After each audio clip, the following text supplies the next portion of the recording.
Okay. Um, ito yung nakuha ko. Medyo para lang ma-isolate mo yung triangle mo. Ah, Makabuo ka ng triangle. So, ang una mong gagawin, pitchfork high, right? Pitchfork mo high, and then low, and then high. So, ito na yung nakuha mo na yung kung ano dyan, no? Yung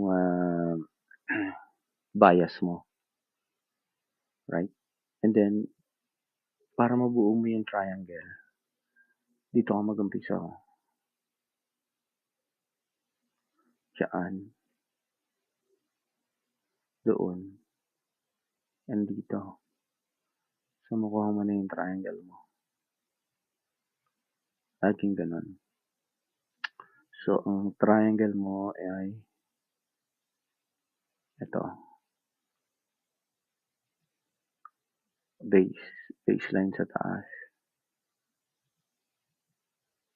And baseline sa baba.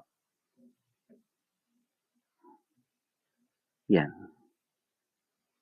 Yan ang triangle mo. Di ba? Laging ganyan. Yan ngayon ang baseline mo.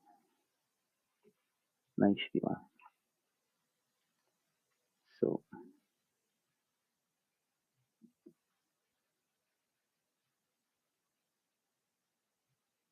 high, low, high. Sa iba niya yung kinuha. Siguro dito ko kinuha kanina. Let's try. Dito. Low, high, and low. Yan.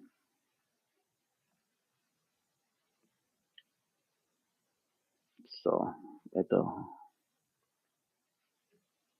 Pa din yan. Parehas pa din yan.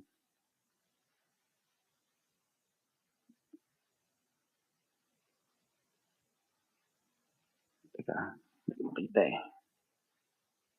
Saan na yun? Ito.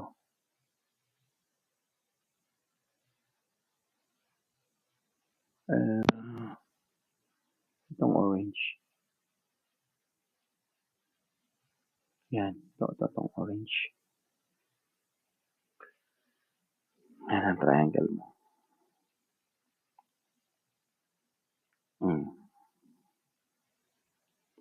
Diba? So, kahit saan mag-break, taas or baba, kuha mo yan. Siyempre, papalo mo yung baba kasi mas malakas ng babae. Pero kung tingin mo na mag-reverse na, nasa yan, madidiskartehan mo yan. Alright?